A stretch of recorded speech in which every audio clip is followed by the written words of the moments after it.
Hello বন্ধুরা, good morning সবাইকে। তোমরা সবাই কেমন আছো? আশা করি তোমরা অনেক ভালো আছো। আজকে রবিবার, আর তোমাদের বাড়িতে আজকে কী রান্না হচ্ছে সবাই একটু কমেন্ট সেকশনে বলবে। আমি ঘুম থেকে উঠে ফ্রেশ হয়ে গেছি, আর মা আমাকে বললো যে ফ্রিজে তোর জন্য একটা জিনিস রেখেছে। ওই জন্য ফ্রিজে এসে আমি জিনিসটা দেখলাম যে কী ওটা। প্রথমেই দেখে নিলাম গ্লাসে কী আছে। আমার মাকে জিজ্ঞাসা করলাম, মা বললো যে এতে খেজুরের রস আছে। আমার জীবনের প্রথম এক্সপিরিয়েন্স, জানি না কেমন হবে। তোমরা অনেকেই হয়তো খেজুরের রস খেয়েছো।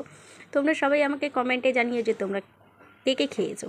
প্রথমেই রোদে এসে খেজুরের রসটা তোমাদেরকে দেখিয়ে দিলাম, তারপরে একটু বসেও পড়লাম। বসে আমি তোমাদেরকে প্রথম এক্সপিরিয়েন্স দেখাচ্ছি। দেখো, এই যে এতটাও বাজে খেতে আমি ভাবতেই পারিনি যে খেজুরের রস এতটাও বাজে খেতে হয়। আমি সত্যি কল্পনাতেও কোনো দিন চিন্তা করিনি যে এতটাও বাজে হতে পারে।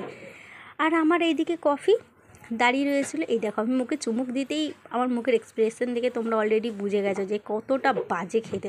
আর আমার কফিকে দিলাম, ও কোনো কিছু মানলো না, ও খেয়ে নিল। তো তোমরা কারা কারা খেজুরের রস খেয়েছো, তোমাদের এক্সপিরিয়েন্স কেমন আছে তোমরা আমাকে শেয়ার করো। চলো, আজকের ভিডিওটা এই পর্যন্ত। দেখা হচ্ছে নেক্সট ভিডিওতে। সবাই আজকের মতো টাটা।